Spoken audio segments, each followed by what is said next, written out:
चाहिए वाणी से। कभी वाणी का अपराध नहीं होना चाहिए, किसी संत को किसी साधु को गलत शब्दों का प्रयोग नहीं करना चाहिए। कई बार ऐसा होता है कि आप लोग जानते नहीं हो संतों के बारे में और संतों की बैठ बैठ के बुराई करते रहते, अरे वो संत तो ऐसे हैं, वो संत तो ऐसे हैं। आपने थोड़ी जान रहे हो कि वो संत कैसे हैं। अब सोचिए कि इतने बड़े कुंभ में करोड़ों लोगों की अन्न सेवा चल रही है, निवास की सेवा चल रही है। अब बताइए, संत लोग नाम भी जप रहे हैं और आप सबकी सेवा भी कर रहे हैं। संत लोगों के द्वारा गौ सेवाएं चल रही हैं। अब बताओ, ये संत पुण्यात्मा है कि पापात्मा है? हाँ, और संत देखो कोई भी कितना भी, आप जिसे पाखंडी कहते, कुछ लोग कह रहे संत तो पाखंडी, चलो थोड़ी देर के लिए मान भी लो। आप यदि किसी को पाखंडी भी कह रहे हैं तो वो पाखंडी आप कह रहे हैं, आपके पास क्या प्रमाण है कि वो पाखंडी है? वो नाम जप कर रहा है, भगवान के भरोसे है। कई बार आप सुना सुनी बातों में विश्वास कर लेते हैं और सुन सुन के सब कह रहे हैं तो आपने भी कहना शुरू कर दिया। भेड़ चाल कभी नहीं चलना चाहिए, वाणी का पाप कभी नहीं होना चाहिए। भागवत जी में एक प्रसंग आता है कि अम्बरीश नाम के एक राजा थे, वो एकादशी का व्रत करते थे। एक दिन क्या हुआ कि अम्बरीश जी के यहाँ दुर्वासा जी आए। कौन आए? दुर्वासा जी आए। और दुर्वासा जी आने में जरा लेट हो गए, वो द्वादशी को व्रत का पारण करने वाले थे। दुर्वासा जी आए तो कहने लगे कि अम्बरीश जी ने कहा कि महाराज आप भी थोड़ा खा लो। बोले मैं नहा लूं। वो स्नान करने गए तो त्रयोदशी लगने वाली थी और एकादशी का नियम है कि द्वादशी को पारण कर लेना चाहिए। तो अम्बरीश जी ने संतों के आग्रह पर थोड़ा चरणामृत पी लिया। क्या पी लिया? जब चरणामृत पिया तब तक दुर्वासा जी आ गए। दुर्वासा जी ने कहा, वाह तू राजा बड़ा भक्त हो गया है, बड़ा समझदार हो गया, बिना संतों को भोजन कराए भोजन करता है। अब तो संत आग बबूला हो गए। देखिए, दुर्वासा जी भी इतने बड़े संत हैं, दुर्वासा जी भी इतने बड़े भक्त हैं, लेकिन वो भले संत भले भक्त हैं, पर उनके द्वारा एक भक्त का तिरस्कार हो रहा है। अम्बरीश जी का वो भरी सभा में क्या कर रहे हैं? अपमान कर रहे हैं। अम्बरीश ने तो कोई उत्तर नहीं दिया, हे प्रभु अपराध हो गया, लेकिन अम्बरीश की जगह भगवान ने उत्तर दिया। सुदर्शन भगवान पीछे पड़ गए। दुर्वासा जी को त्रैलोक में कोई बचाने वाला नहीं मिला। भगवान ब्रह्मा के पास गए, भगवान शिव के पास गए, मना कर दिया कि दुर्वासा जी आपने हमारा अपराध किया होता तो क्षमा करते। तब नारायण भगवान के पास गए, हे भगवान श्रीमन नारायण ये सुदर्शन तो आपका है, आप बचाइए, देखो हम मर जाएंगे। जला रहा है सुदर्शन चक्र क्योंकि हमने एक भक्त का अपमान कर दिया। तब भगवान बोले कि दुर्वासा जी अहम भक्त पराधीना यस्वतंत्र वध्वजा, आपने हमारा अपमान किया होता तो हम आपको अवश्य क्षमा करते। आपने हमारा अपमान किया होता तो हम आपको अवश्य क्षमा करते, पर आपने हमारे भक्तों का अपमान किया है। भगवान बोले जिस अम्बरीश जी का अपमान आपने किया है आप उन्हीं अम्बरीश जी की शरण में जाइए। तब दुर्वासा जी भागे भागे अम्बरीश जी की शरण में आए और कहा कि मैंने तुम्हें भला बुरा कहा, अम्बरीश क्षमा करो। तब अम्बरीश जी दुर्वासा जी के चरणों में गिरकर सुदर्शन भगवान से क्षमा मांगी। तब सुदर्शन भगवान ने शांति ग्रहण की। तब दुर्वासा जी बचे। इस पूरी कथा से ये समझ में आया कि कई बार आप जाने अनजाने में जो वाणी से पाप करते हो ना, किसी को भी कुछ कह देते हो, जो मन में आया बोल दिया। आप तो बोल करके भूल गए, लेकिन जिसे बोला है क्या वो भूला होगा? इसलिए कहता हूं वाणी को जरा संभालो और संतों का अपमान वाणी से ना हो, वरना भगवान कहते हैं तुम मुझे लात मारोगे सह लूंगा, पर मेरे भक्तों को यदि तुमने अपमानित किया तो मैं बर्दाश्त नहीं करूंगा। रावण ने क्या किया? विभीषण को लात मार दिया। और जब रावण ने विभीषण को लात मारा तो क्या हुआ? रावण का सर्वनाश हो गया। हाँ या ना? रावण जब ही विभीषण त्यागा, भयउ विभव विनु तब ही अभागा। रावण ने जब विभीषण का त्याग किया तो रावण उसी क्षण अभागी हो गया, उसी क्षण अभागी हो गया। इसलिए मेरी मां एक बात कहूं, कुछ भी बोलने के पहले 100 बार सोचा करो कि जो आप चाहे आप अपनी सास को बोलो, चाहे आप अपनी बहू को बोलो। अच्छा ये बताओ, आपने अपनी जेठानी को गलत शब्द कह दिया, तू ऐसी है तू वैसी है, या जेठानी ने देवरानी को या सास ने बहू को, आपने तो बोल दिया ना। लेकिन कई बार शब्द बहुत परेशान करते हैं कि नहीं, दिल दुखाते हैं कि नहीं। आपके कहने से कई बार सामने वाला रोने लग जाता है। ये बात सही है कि गलत है? इसका मतलब आपके शब्दों ने रुला दिया कि नहीं। अब बताइए कि चाहे दिल जेठानी का दुखा हो या देवरानी का, दिल चाहे सास का दुखा हो या बहू का, पर दिल तो दुखा ना, हाँ या ना। किसके कारण दुखा? आपके शब्दों के कारण। तो वो पाप हुआ कि नहीं? बोलो मेरी मां, वो पाप हुआ कि नहीं? इसलिए ये वाणी का पाप है, मनसा वाचा। ये कौन सा पाप है? ये वाचा पाप है। वाचा मतलब वाणी का। इसलिए कहता हूं, वाणी से सदा सीताराम सीताराम कहो, राधे कृष्ण कहो, जय श्रीमन्नारायण कहो। संतों की सदा आप अच्छी कथाएं सुनो, अच्छी कथाएं कहो अपनी वाणी से। भगवान के भक्तों की कथाएं सुनो कानों से और भक्तों की कथाएं कहो। तो ये वाणी से पाप ना करो। तो वाणी के पाप से बचोगे ना? बोलो हाँ के ना। कौन से पाप से बचोगे? कुछ भी कहने से बचो। आप किसी को कुछ ना कहो। मैं क्यों आपसे ऐसा शब्द कहूं कि आपका दिल दुख जाए? मैं 7 दिन के लिए प्रयाग आया हूं, मैं काहे किसी का दिल दुखाऊं? मैं सदा आपसे अच्छी बातें करके आपको प्रसन्नता देने का प्रयास करूंगा। क्यों मैं गलत कहूं? ये जीवन थोड़ा है, मैं कम मर जाऊं कौन जानता है। मैं कम जीवन में क्यों आपका दिल दुखा के जाऊं? मैं क्यों इन्हें गलत कहूं? क्यों आपको गलत कहूं? कह के भी मैं क्या पालूंगा? कौन सा धन्ना सेठ बन जाऊंगा? मैं किसी को गलत कहूं तो क्या होगा? मेरे कहने से वो सही तो नहीं हो जाएगा ना। इसलिए मैं कह के पाप क्यों लादूं अपने माथे? तू भैया है सो है। नीम कड़वी है, मीठी तो नहीं हो सकती। गन्ना मीठा है, कड़वा तो नहीं हो सकता। मेरा धर्म है समझाना, मैं आपको समझा ही तो सकता हूं। इसके आगे मैं क्या कर सकता हूं?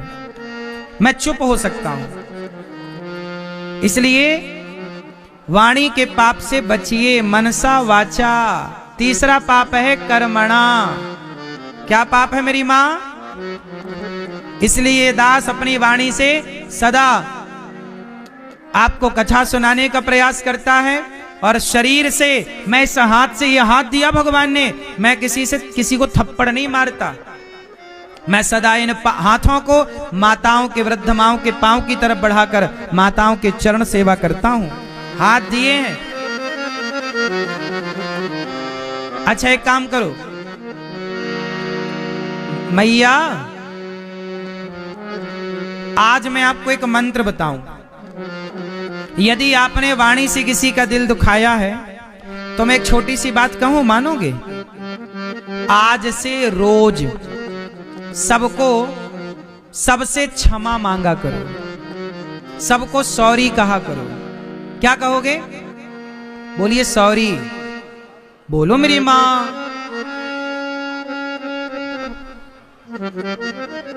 सबसे क्षमा मांगो। अच्छा ये बताओ, सबसे क्षमा मांगना सही है कि गलत है? बोलो। यदि मेरी वाणी से आपका कोई दिल दुखा हो तो मैं आपसे क्या करूं? मैया, मैं आपका बेटा हूं, मेरी वाणी से कोई अपराध बना हो तो क्षमा कर दीजिए। सोने के पहले एक बार भगवान से क्षमा मांगिए। हे विधाता, जितना आपका चिंतन करना, ये साधु जन जितना चिंतन करते हैं हम आपका ध्यान नहीं कर पाते। हे प्रभु हमें क्षमा करिए। आपने हमें देखने को आंखें दी, सुनने को कान दिए, बोलने को वाणी दी, फिर भी हम आपका चिंतन नहीं कर पाए। हे भगवान हमें क्षमा कर दीजिए, हमने आपको समय नहीं दिया। रोज भगवान से क्या मांगोगे? बोलो क्या मांगोगे? हे विधाता, आप हमें क्षमा कीजिए, हम आपका उतना भजन ना कर पाए। आपने हमें जितना भगवान ने देखने को आंखें दी, सुनने को कान दिए, चलने को पांव दिए, जितना ईश्वर ने दिया है, क्या हम कभी उनका ऋण चुका पाएंगे? नहीं चुका पाओगे तो कम से कम ईश्वर से सॉरी तो कह लो। हे भगवान, हे प्रभु, आपको आपसे हम क्षमा मांगते हैं। क्या मांगोगे? अच्छा, रात को सोने से पहले ना पत्नी से भी क्षमा मांगनी चाहिए।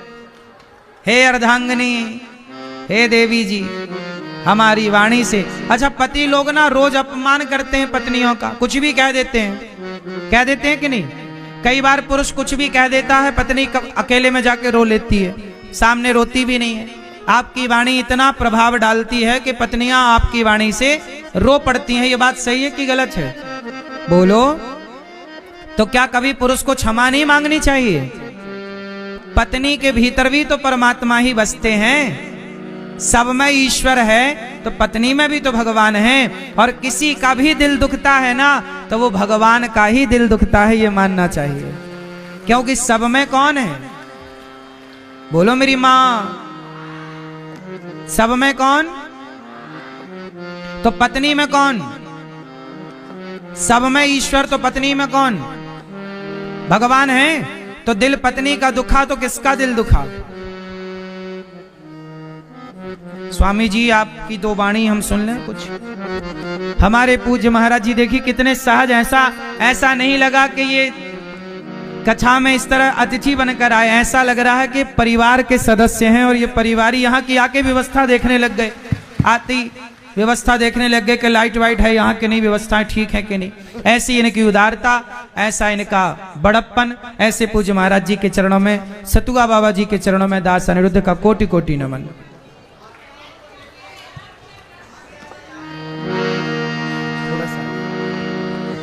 नमः पार्वती पतये।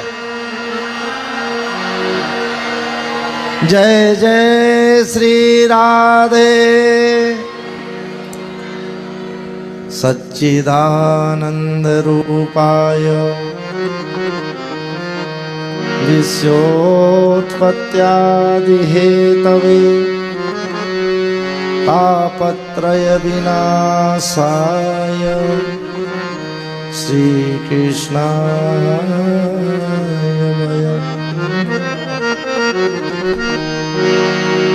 व्यासपीठ पर विराजमान सब माताओं के लाडले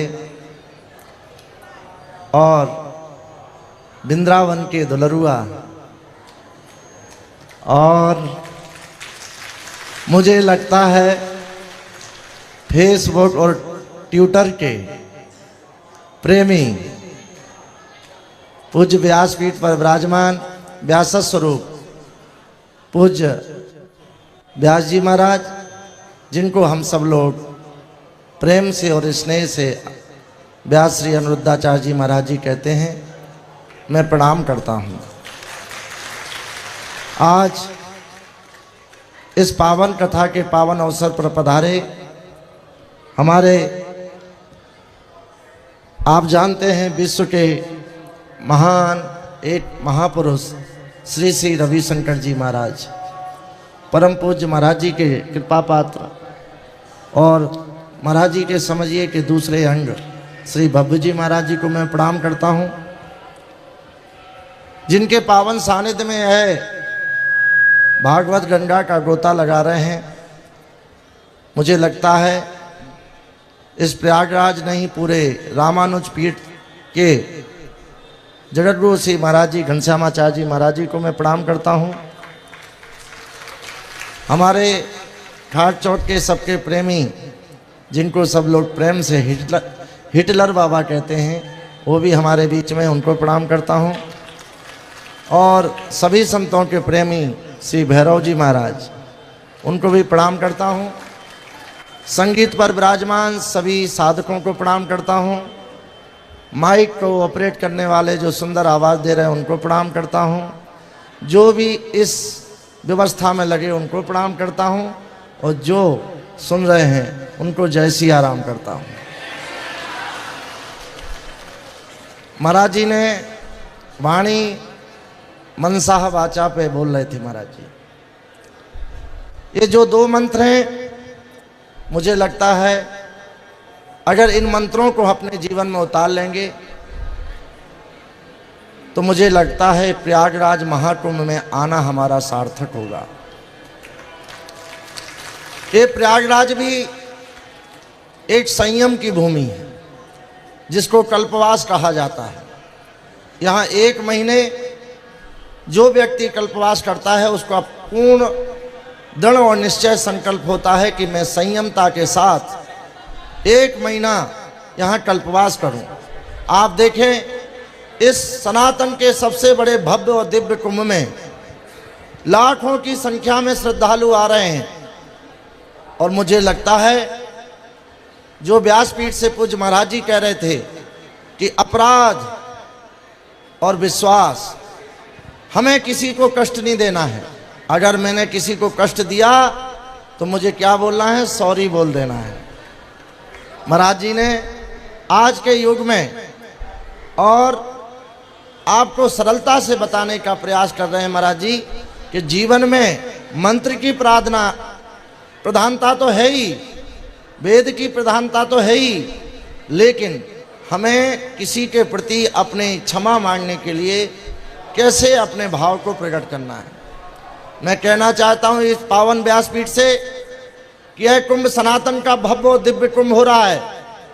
अनेक सदियों से ये चलता आ रहा है और जहाँ यह कुंभ गंगा जमुना सरस्वती की त्रिवेणी को जोड़ने के साथ पूरे विश्व को तार रहा था, लेकिन इस कुंभ में अभी तक केवल एक माघ और कुंभ की परिभाषा से ही इसको विदा कर दिया जाता था।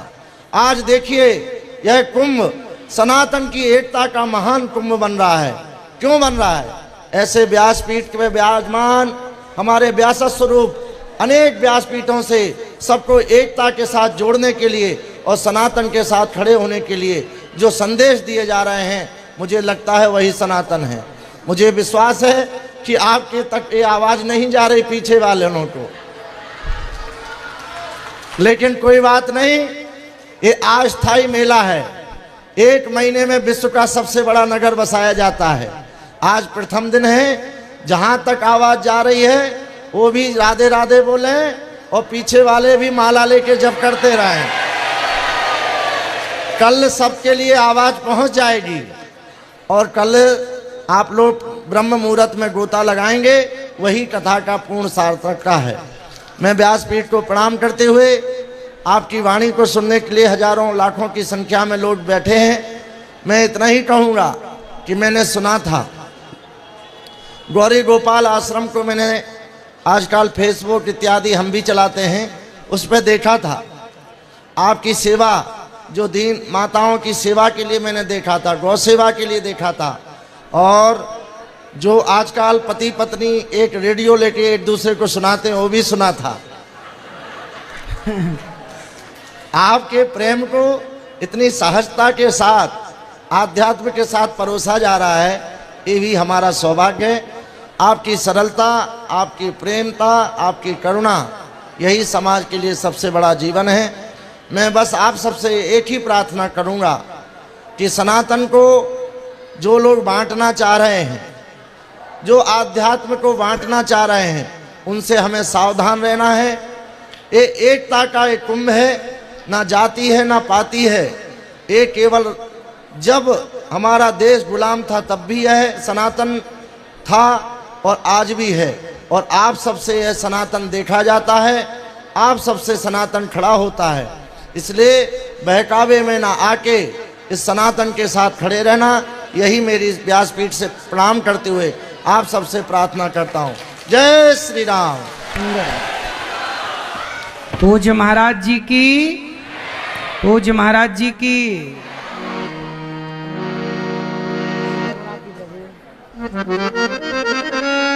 बड़ी कृपा की महाराज जी ने, सहज में ही पधार गए। ऐसे संतों का आशीर्वाद, संतों की कृपा हम सबको मिलती रहे। तो चर्चा हो रही थी मनसा वाचा, तो सबको क्या बोलेंगे आप लोग? सॉरी। पत्नी को क्या कहेंगे? क्षमा। पत्नी महारानी क्या करें आपको? जब पत्नी आपको क्षमा कर देंगी और जब पत्नी प्रसन्न होंगी तो निश्चित आप पर मां भगवती लक्ष्मी माता प्रसन्न हो जाएंगी। क्यों, बात सही है कि गलत है? तो पत्नी से क्षमा मांगना चाहिए कि नहीं? पुरुष लोग ना जब आए पत्नी का दिल ही दुखाते रहते हैं। रुलाते रहते हैं, कभी क्षमा नहीं मांगते। क्यों मैया कहाँ चली पति को समझाने कि क्षमा मांगो? ये मैया जी तुरंत चल पड़े, अब मांगो क्षमा। पीली मैया, ओ पीली मैया, वो देख ही नहीं रही है, कहाँ चली टाटा? पति से क्षमा मंगवाने, मांगो क्षमा। क्षमा बड़न को चाहिए, छोटन को उत्पात, काहरि को घट गयो जो भृगुमारी लात। क्षमा बड़न को चाहिए, छोटन को उत्पात। क्षमा हमेशा जो बड़ा होता है ना वो छोटे को क्षमा करता है, इसलिए क्षमा करना सीखिए और क्षमा मांगना सीखिए। पत्नी पति को क्षमा करे और पति पत्नी से, अच्छा पत्नियां भी पति को से क्षमा मांगे, एक दूसरे से सॉरी कहिए। हम आपको क्षमा करें, आप हमें क्षमा कीजिए। हम आपसे सॉरी कहें, आप हमसे कहिए। पति पत्नी से सॉरी कहे, पत्नी पति से कहे। ठीक है? बच्चे रोज अपने माँ बाप को सॉरी कहना चाहिए। बच्चों को, हर माँ बाप को रोज क्या कहना चाहिए? क्षमा। माँ हमसे कोई गलती हुई तो क्षमा करो। पिताजी हमसे कोई अपराध बना हो, गलती हुई हो तो क्षमा करिए। तीसरा, मनसा वाचा कर्मणा। कर्मणा, कर्म क्या है? शरीर से आपने किसी को मार दिया, आपने हाथ से किसी को मार दिया, दिल दुख गया, उसको परेशान कर दिया। कर्मणा, कर्म कर दिया, मार दिया, थप्पड़ मार दिया, दिल दुख गया। इसलिए कहता हूं कि शरीर है आज, आपका शरीर एक दिन क्या बन जाएगा? क्या? कितने भी किलो के आप क्यों ना हो, लेकिन आपका जो राख है ना आखिरी की, वो छोटे से घड़े में समा जाती है। आपका वजन कितना ज्यादा या कितना कम क्यों ना हो, लेकिन एक दिन आपकी राख कहां चली जाती है? छोटे से। आप एक दिन क्या बन जाएंगे? जलकर राख। इसलिए हमारा शरीर एक दिन जल जाएगा, मर जाएंगे हम तो जल जाएंगे, मुट्ठी भर राख बन जाएंगे। मरने के बाद काम ना आएंगे। हमारा शरीर काम आ सकता है तो जीते जी काम आ सकता है। इसलिए शरीर से सेवा, माता की सेवा, पिता की सेवा, बड़ों का सम्मान, बड़ों का आदर, बड़ों की इज्जत, सेवा करो। नारद जी महाराज ने सारे तीर्थों का भ्रमण किया, पर ना पश्चिम कुत्रमिच्छर्मः मनः संतोष कार्यक्रम, कहीं शांति नहीं मिली। तब नारद जी ने देखा वृंदावन में एक कन्या उदास बैठी। देवी आप कौन है? अहम भक्ति ऋतिख्याता इमऊ में तनयऊ मतऊ। महाराज जी मेरा नाम भक्ति है, ये मेरे पुत्र ज्ञान वैराग्य नाम आनऊ। काल योगेन जर्जरऊ, काल के प्रभाव से ये जर्जर हो गए हैं, ऐसी कृपा करो कि इनका उद्धार हो। तब भागवत सुनाई भक्ति ज्ञान वैराग्य को सनकादियों के कहने से हरिद्वार में। और जब भागवत सुनी तो भागवत सुनते ही भक्ति ज्ञान वैराग्य का सारा दुख दूर हो गया। ये भागवत की महिमा। भागवत सुनते ही किसका दुख दूर हो गया? भक्ति ज्ञान वैराग्य का। इसलिए मैया आपसे मैं प्रार्थना करूं कि निश्चिंत रहो। जो भागवत सुनता है वो सब तरह के पाप से मुक्त हो जाता है, चाहे मनसा वाचा कर्मणा, मन से किया गया पाप हो, वाणी से किया गया पाप हो, कोई भी पाप हो। आप भागवत सुनते हैं तो भागवत जी आपको निष्पाप कर देती हैं। इसलिए भागवत सुना करो। एक बार जब सनकादियों से भागवत सुने, भक्ति महारानी हृदय में जाकर बैठी। भक्ति सुतौ तौ तरुणौ गृहीत्वा प्रेमैक रूपा, इस तरह से कीर्तन किया। श्री कृष्ण गोविंद हरे मुरारी नाथेति नामानि मुहुर्वदन्ति। नारद जी ने प्रश्न किया, महाराज कोई पापी व्यक्ति भागवत सुन के तरेगा क्या? बोले हाँ। एक पंडित जी थे, आत्मदेव पुरे तस्मिन् सर्ववेद विशारदः। आत्मदेव नाम के ब्राह्मण थे। उनकी कोई संतान ना होने के कारण बड़े उदास रहा करते थे। जंगल चले गए, जंगल में उन्होंने खूब तपस्या की। तपस्या के की रोने लग गए। एक संत आए, कथम रोदसी विप्रत्वम काते चिंतावलीयसी। महाराज मेरे पुत्र नहीं। आत्मदेव जी नाम के ब्राह्मण थे, उनकी पत्नी का नाम धुंधली था, संतान नहीं थी, परेशान थे। किसके लिए परेशान थे? बेटा हो जाए। संत जी ने कहा ये फल ले लो, पत्नी को खिलाना। पत्नी को खिलाया क्या? पत्नी धुंधली ने वो फल लिया तो सही पर खाया नहीं, खिला दिया गाय को, तो गाय को बच्चा हो गया। नाम रखा गाय के बच्चे का नाम रखा गौकर्ण। क्या नाम रखा? गौकर्ण पंडितो ज्ञानी। और जो बहन का बेटा खरीद लिया पैसों में धुंधली ने, उसका नाम रखा धुंधकारी। गौकर्ण पंडितो ज्ञानी, धुंधकारी महाखला। धुंधकारी महान दुष्ट हुआ। धुंधकारी नाम का एक बच्चा जो अपने बाप को जवानी में मारता है, मां को जवानी में मारता है, पैसे निकालो, पैसे दो। जब बाप आत्मदेव ने पैसा नहीं दिया तो डंडे से मारा। सारे संसार में आत्मदेव जी रोए कि देखो जिस बेटे के लिए मैं रोता रहा, आज वही बेटा मुझे रुलाता है। एक बात बताएं मेरी मां, भाग्य का जो रोना है ना, वो हमें रोना ही पड़ता है। बेटा आपका बहुत अच्छा है, ये भगवान की कृपा है, पर बेटा अच्छा नहीं है, ये भी तो भगवान की कृपा है। नहीं, बेटा जिनके अच्छे हैं वो बेटों के पास हैं, पर जिनके बेटा अच्छे नहीं हैं वो बेटों से सताए गए तो तीर्थ यात्रा पर निकल गए।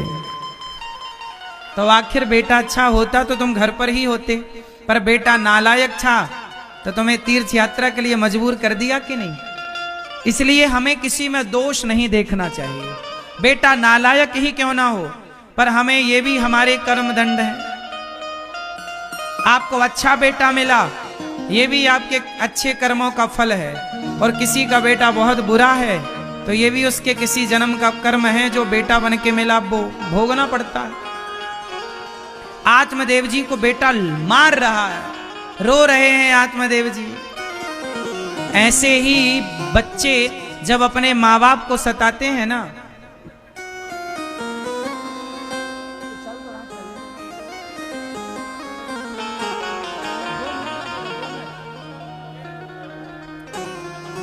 एक मिनट के लिए कीर्तन कर लीजिए, केवल 1 मिनट। श्री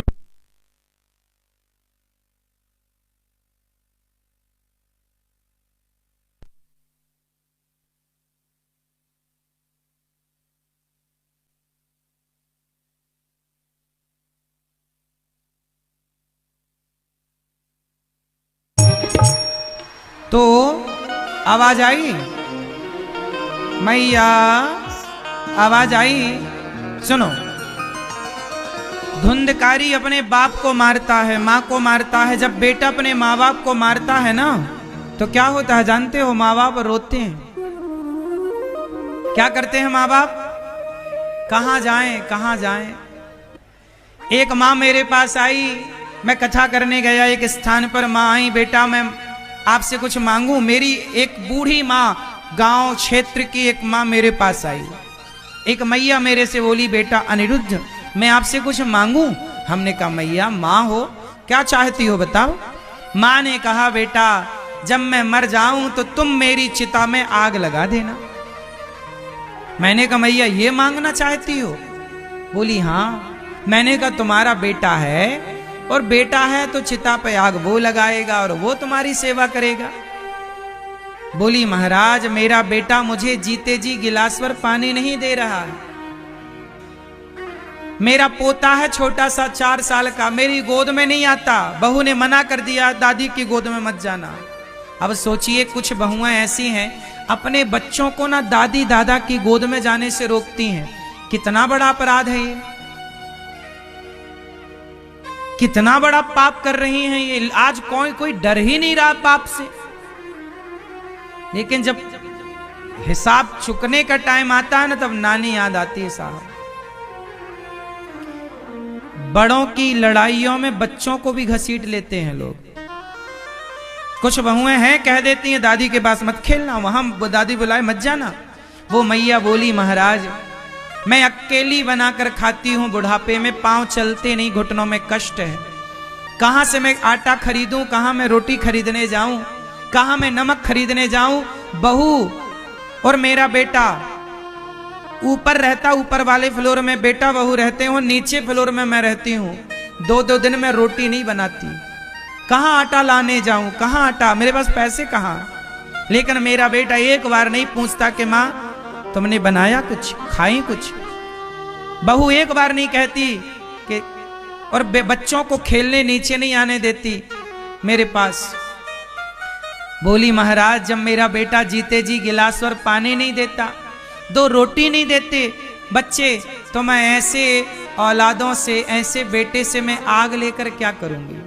मैं चाहती हूं कि जब मैं मरूं तो मेरी चिता पे मेरा बेटा आग ना लगाए।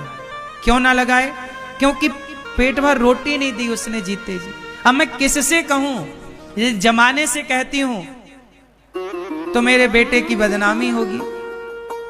मैं नहीं चाहती कि मेरे बेटे की समाज में बदनामी हो, लेकिन क्या करूं, भूखा भी तो नहीं रहा जाता। कमाऊं तो कमाऊं कैसे, घुटनों में दर्द है, 4 कदम चला नहीं जा रहा। सोचिए मेरी माँ, जब वो बूढ़ी माँ ने मेरे से ये कहा कि बेटा तुम मेरी चिता में आग लगा देना, मैंने कहा माँ चिता पे आग लगाने का काम बाद में, पहले ये बताओ कि आपका बेटा बनकर यदि मैं आपकी सेवा करूं तो। बोली महाराज ये तो बड़ी कृपा होगी, मुझे कोई रोटी देने वाला नहीं है, बेटा बहू ऊपर बना के खाते हैं, पूछते नहीं कौन, जब बेटा ही अपना ना हुआ तो मुझे रोटी कौन देगा। मैंने कहा मैया तुम चलो मेरे साथ, मैं वृंदावन लेके आ गया उस माँ को। जब उस माँ को पहली बार जब मैंने ये माँ की दास्तां सुनी तो मुझे लगा कि शायद इन माताओं के लिए भगवान मुझसे प्रेरित कर रहे हैं, मुझे कह रहे हैं कि इन माँओं की सेवा करो। तब उस माँ की प्रेरणा से ये दास अनिरुद्ध के मन में विचार आया कि ऐसी जरूरतमंद माताओं को किसी से भीख ना मांगना पड़े। जब बेटा रोटी नहीं देता तो किसी को तो रोटी देनी चाहिए ना। तो उन माताओं के लिए जिनके अपने बेटा बहुओं ने घर से निकाल दिया, ऐसी माताओं को गौरी गोपाल आश्रम में सम्मान के साथ रखकर उन्हें भोजन कराया जाता है, दवाई कराई जाती है। उन्होंने गला दबाया, जलता अंगार डाला, प्रेत बन गया धुंधकारी। और तब जाकर के गौकर्ण जी ने भागवत सुनाई, प्रेत योनि से धुंधकारी मुक्त हुआ भागवत सुनकर। दूसरी बार गौकर्ण जी ने भागवत सुनाई, जीव मात्र भगवत धाम गए, भगवान ने गौकर्ण जी को हृदय से लगाया। श्रोता वक्ता का निरूपण हुआ, सनकादियों के मध्य भगवान प्रकट हुए, भगवान का दर्श परस करके सब भगवत धाम को गए। जन्माद्यस्य यतोऽन्वयादितरतस् चार्थे स्वभिज्ञः स्वराट् तेने ब्रह्म हृदय आदि कवये मुह्यन्ति यत्सूरयः तेजो वारि मृदां यथा विनिमयो यत्र त्रिसर्गो मृषा धाम्ना स्वेन सदा निरस्तकुहकं सत्यं परम धीमहि।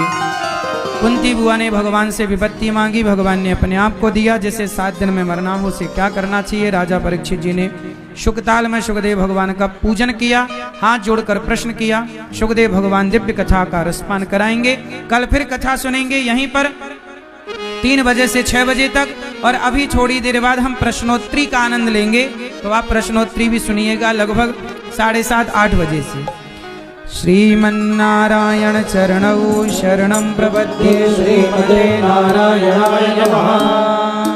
हरि ओम चंद्रमा मनसो चक्षुः सूर्यो जायत श्रोत्राद् वायुस्य प्राणस्य मुखात् अग्निर्जायत। मन में बसा कर तेरी मूर्ति उतारूं मैं गिरधर तेरी आरती।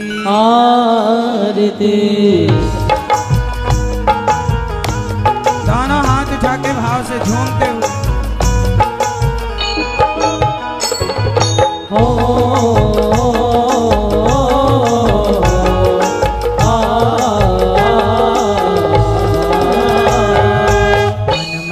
बसा कर तेरी मूर्ति उतारूं मैं गिरधर तेरी आरती। बसा कर तेरी मूर्ति उतारूं मैं गिरधर तेरी आरती। मन में बसा कर तेरी मूर्ति उतारूं मैं गिरधर तेरी आरती। बसा कर तेरी मूर्ति उतारूं मैं गिरधर तेरी आरती।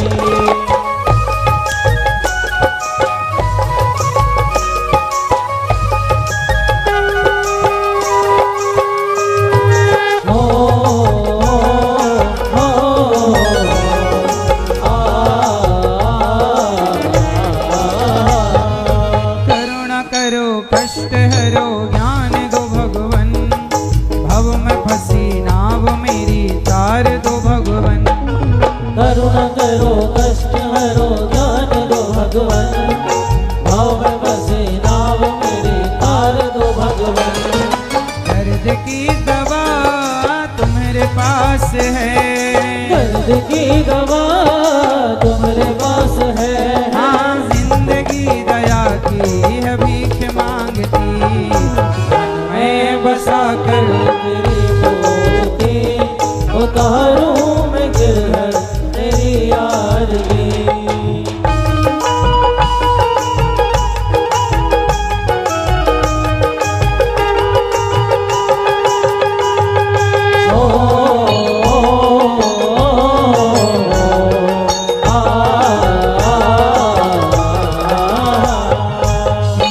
तुझसे क्या मैं यही सोचूं भगवन, जिंदगी जब तेरे नाम कर दी अर्पण। मांगो तुझसे क्या मैं यही सोचूं भगवन, जिंदगी जब तेरे नाम कर दी अर्पण। सब कुछ तेरा कुछ नहीं मेरा, सब कुछ तेरा कुछ नहीं मेरा। चिंता है तुझको प्रभु संसार की, मन में बसा कर तेरी मूर्ति उतारूं